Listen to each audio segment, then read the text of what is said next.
नीतीश कुमार को राजनीतिक रूप से वीरान देने के लिए और मार्गदर्शक मंडल में भेजने के लिए ये स्वांग रचे जा रहे हैं या प्लानिंग बनाई जा रही है। इस प्लानिंग में कहीं ना कहीं भारतीय जनता पार्टी भी संलिप्त है, क्योंकि एनडीए के जितने भी घटक दल हैं वो सभी इस बात की अब पैरोकारी करने लगे हैं कि नीतीश कुमार को दे दिया जाए भारत रत्न। क्योंकि जैसे ही नीतीश कुमार को ये ऑफर मिलेगा, नीतीश कुमार बिहार की कुर्सी छोड़ेंगे और यहाँ आपको पता है कि तेजस्वी यादव आ जाएंगे। नरेंद्र मोदी का ही साथ छोड़ दिया, ये कहते हुए कि नरेंद्र मोदी और उनकी भाजपा, उनकी पार्टी और उनका कुर्सी दोनों छीनना चाह रहे हैं। खास करके लालू और नीतीश के इतिहास में, इन 35 वर्षों के इतिहास में पहली बार ऐसा हो रहा है। पनोरमा ग्रुप, जो सोचता है वो करता है, आपके अपने सपनों का आशियाना।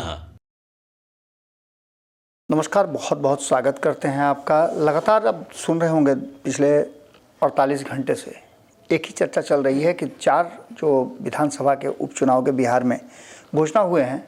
हालांकि देश के अलग अलग राज्यों में 15 राज्यों में घोषणा हुई है। इसके साथ साथ 2 राज्यों के मुख्य चुनाव की भी घोषणा हुई है, जिसमें झारखंड और महाराष्ट्र है, जिसकी चर्चा पहले से चल रही थी। इसमें 13 और 20 तारीख को वोटिंग होंगे और 23 तारीख को रिजल्ट निकलेंगे। लेकिन इसके साथ साथ बिहार में चर्चा इस बात की शुरू हो गई है कि नीतीश कुमार इस चुनाव के दरमियान और चुनाव के बाद क्या करेंगे। जो वर्तमान परिस्थिति बनी है उसमें ये तो स्पष्ट हो गया है कि भारतीय जनता पार्टी 2 सीटों पे, हिंदुस्तानी आवाम पार्टी 1 सीट पर और नीतीश कुमार 1 सीट पे चुनाव लड़ेंगे, बेलागंज के। लेकिन बात ये नहीं है। हम जो आपसे बात करने आए हैं उसका कुछ अलग ही हिसाब किताब है। लगातार आप सुन रहे होंगे कि नीतीश कुमार को बुलावा तो आ ही रहा है, लेकिन नीतीश कुमार क्या करेंगे, ये बातें बहुत महत्वपूर्ण है। नीतीश कुमार बार बार क्यों रिपीट कर रहे हैं कि वो अब कहीं नहीं जाएंगे। नीतीश कुमार की पार्टी की तरफ से भी इस तरह की कोई बात नहीं की जा रही है और कहा यह जा रहा है कि नीतीश कुमार के नेतृत्व में 2025 का यानी बिहार में विधानसभा का चुनाव लड़ा जाएगा।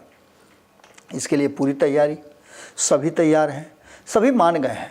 लेकिन क्या ये बिल्कुल वैसे ही होगा जैसा कि कहा जा रहा है? अभी बहुत सारे हर्डल पार करने हैं और आप जानते हैं कि जब हर्डल पार करने की ज़रूरत होती है तो उसके लिए आपके पास स्किल भी होनी चाहिए।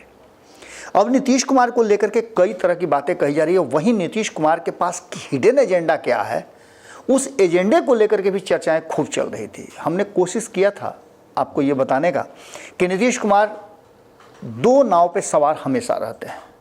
नीतीश कुमार के पास प्लान ए और प्लान बी दोनों एक साथ पैरेलली चलता है और यही कारण है कि नीतीश कुमार भारतीय जनता पार्टी हो, राष्ट्रीय जनता दल हो, कांग्रेस हो या कोई भी दल हो, सभी को पीछे छोड़ करके अपने आगे निकल जाते हैं और कोई उन्हें रोक भी नहीं पाता है, न कोई उन्हें डैमेज कर पाता है। आपने देखा 2020 में थोड़ा डैमेज करने की कोशिश की गई, लेकिन कहाँ डैमेज हुए। मुख्यमंत्री की कुर्सी पर तो वही विराजमान है 2020 से, चाहे इस खेमे में रहें या उस खेमे में रहें। इसी बार आपने देखा कि 2 बार सत्ता का परिवर्तन कर दिए। कोई असर पड़ा क्या? कोई असर नहीं पड़ा। पहले बीजेपी के साथ थे, बीच में एनडीए के माफ़ कीजिएगा, पहले एनडीए के साथ थे, बाद में महागठबंधन के साथ आए, फिर एनडीए के साथ हैं। अब ऐसी स्थिति में नीतीश कुमार को समझना बड़ा मुश्किल होता है और नीतीश कुमार को प्रेडिक्ट करना, क्योंकि नीतीश कुमार पूरी तरह से अनप्रेडिक्टेबल है। इन सभी बातों को लेकर के नीतीश कुमार को आखिर क्यों भारतीय जनता पार्टी नहीं, लेकिन भारतीय जनता पार्टी के साथ रहने का जो समर्थन कर रहे हैं ऐसे लोगों ने नीतीश कुमार को भारत रत्न देने की बात क्यों कही, ये एक बड़ा सवाल है। इस सवाल को आप हल्के में ले सकते हैं कि भाई उनके समर्थक हैं, उनके लोग हैं, तो उनको अधिक से अधिक जो सम्मान मिले वो चाहेंगे, लेकिन इसके पीछे की भी एक रणनीति और कहानी है। जानकार बता रहे हैं कि ये बात यूं ही नहीं आई है। नीतीश कुमार को राजनीतिक रूप से वीरान देने के लिए और मार्गदर्शक मंडल में भेजने के लिए ये स्वांग रचे जा रहे हैं या प्लानिंग बनाई जा रही है। इस प्लानिंग में कहीं ना कहीं भारतीय जनता पार्टी भी संलिप्त है, क्योंकि एनडीए के जितने भी घटक दल हैं वो सभी इस बात की अब पैरोकारी करने लगे हैं कि नीतीश कुमार को दे दिया जाए भारत रत्न। बात यहीं नहीं रुकती है, ये तो एक वानगी मात्र है। इसके अलावे आपको बता दें कि पीएम कुर्सी नीतीश कुमार के लिए खाली कराने का विपक्ष पूरी तरह से तैयारी कर रहा है। अब तो ये भी कहा जा रहा है कि कांग्रेस ने भी मान लिया है कि नीतीश कुमार को अगर सामने लाया जाए तो नरेंद्र मोदी से छुटकारा पाया जा सकता है। हालांकि बहुत मुश्किल है, बहुत टेढ़ी खीर है। ये भानुमति का कुनबा जोड़ेगा कौन? तो इसके लिए अखिलेश यादव ने एक पहल की है। ममता बनर्जी उनके साथ हैं और लालू प्रसाद के दोनों हाथ में लड्डू होगा, क्योंकि जैसे ही नीतीश कुमार को ये ऑफर मिलेगा, नीतीश कुमार बिहार की कुर्सी छोड़ेंगे और यहाँ आपको पता है कि तेजस्वी यादव आ जाएंगे।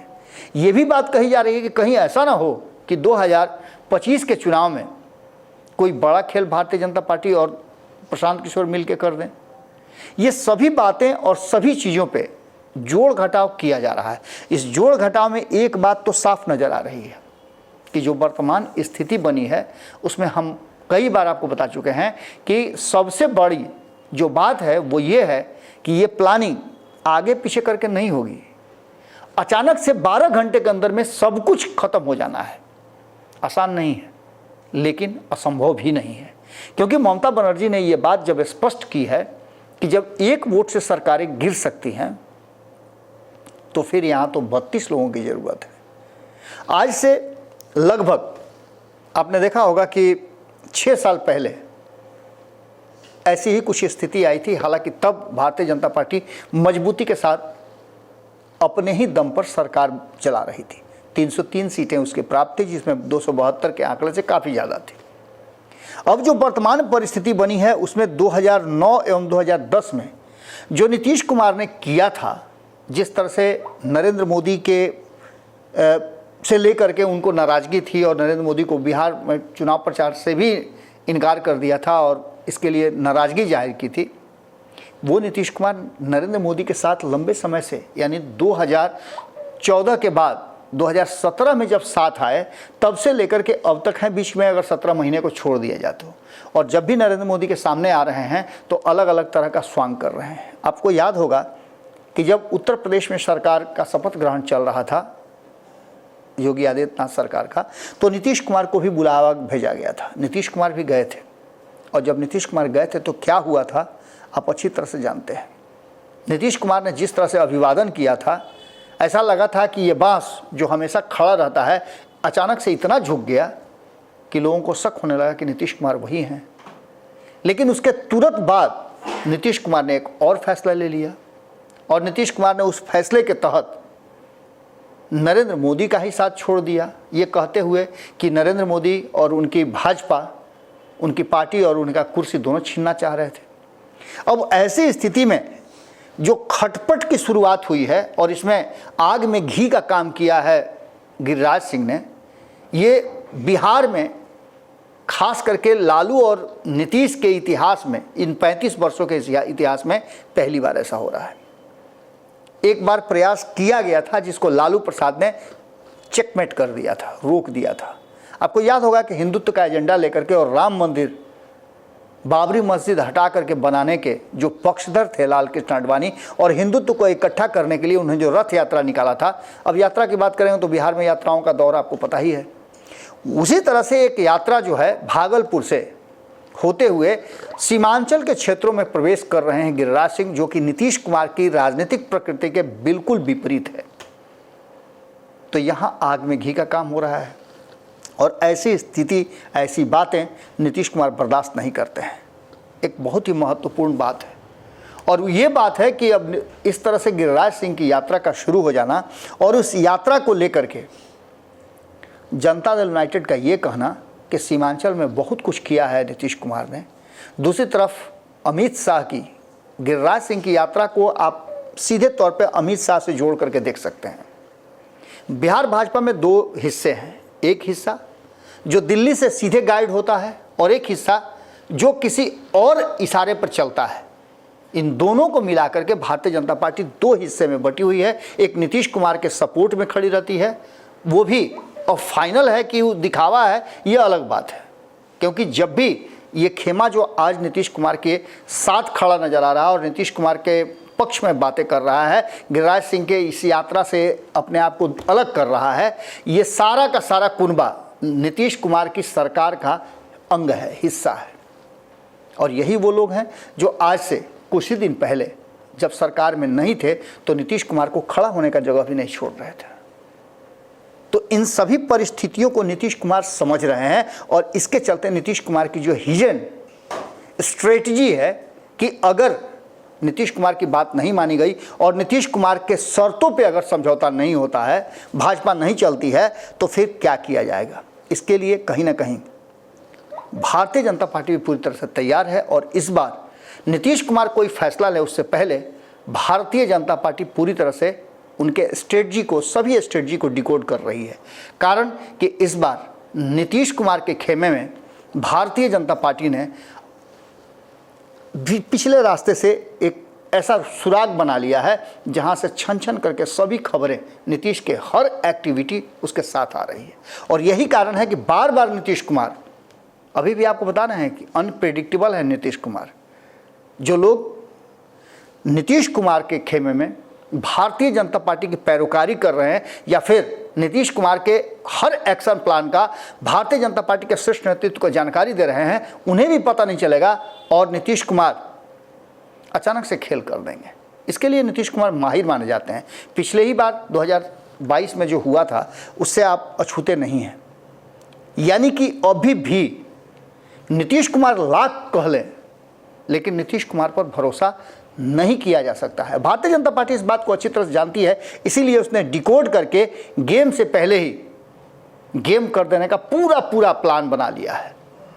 अब देखना दिलचस्प होगा कि ये 4 सीटों का जो चुनाव हो रहा है बिहार में और 2 राज्यों का चुनाव, एक तरफ जहां महागठबंधन सीट शेयरिंग का समझौता आज करने जा रहा है, तो वहीं एक छोटी सी जानकारी झारखंड की भी मिली है कि झारखंड में 2 सीट नीतीश कुमार को और 1 सीट चिराग पासवान को देने के लिए और 10 सीट एजेएसयू को देकर के 68 सीटों पे अपने चुनाव 68-69 सीटों पे अपने चुनाव लड़ने के लिए तैयारी कर चुकी है भारतीय जनता पार्टी। ये पूरा स्ट्रक्चर बन गया है, लेकिन क्या जदयू इस पर तैयार होगी? पहले से भी ये बात हम आपको बता रहे हैं कि 2-3 सीटें तो उनको देने के लिए भारतीय जनता पार्टी तैयार थी, लेकिन इसी बीच में चिराग पासवान को झारखंड में 1 सीट देने का मतलब निश्चित रूप से नीतीश कुमार पर एक दबाव, एक नैतिक दबाव जो कहा जाता है या मानसिक दबाव इसको कह सकते हैं आप, नीतीश कुमार पर बनाने की कोशिश की गई है और ये भी उसी प्लान का, उसी गेम का हिस्सा है। अब देखना दिलचस्प होगा कि एक तरफ सेटिंग का खेल जो चल रहा है, उस सेटिंग के खेल में नीतीश कुमार की रणनीति क्या होती है। नीतीश कुमार अभी भी क्या इन सब के बावजूद मोदी विरोधी जो खेमा है उस खेमे के लिए एक बड़े एसेट के रूप में देखे जा रहे हैं। जब तक नीतीश कुमार उस एसेट के रूप में देखे जाएंगे या जब तक नीतीश कुमार राष्ट्रीय जनता दल को जीवित रखेंगे, तब तक भारतीय जनता पार्टी के लिए वो सरदर्द बने रहेंगे। अब देखना दिलचस्प है कि नीतीश कुमार की जो स्ट्रेटजी है, उस स्ट्रेटजी को डिकोड करने के बाद क्या इस बार भारतीय जनता पार्टी नीतीश कुमार से पहले एक्शन शुरू कर देती है, गेम कर देती है। ये बड़ा सवाल है। इस सवाल के साथ आपको छोड़ करके जा रहे हैं। अगर आपके मन में भी कोई सवाल हो तो जरूर कमेंट बॉक्स में लिखिएगा। बहुत बहुत धन्यवाद। नमस्कार। पनोरमा ग्रुप, जो सोचता है वो करता है। अगर ये वीडियो पसंद आई और वह बिहार के राजनीति और बिहारियत से सरोकार रखेनी तो सब्सक्राइब बटन दबा के चैनल के सब्सक्राइब कर ली। ओजे एगो घंटी बा, ओकरा बटन दबा देला से कुल सटीक और मारक खबर रुआ मुफ्त में मिल जाई। अगर रुआ पत्रकारिता के हमनी के नया प्रयोग में सहयोग कर चाहतानी तो ज्वाइन बटन दबा दी। पेटीएम नंबर नोट कर ली 9386816700। धन्यवाद।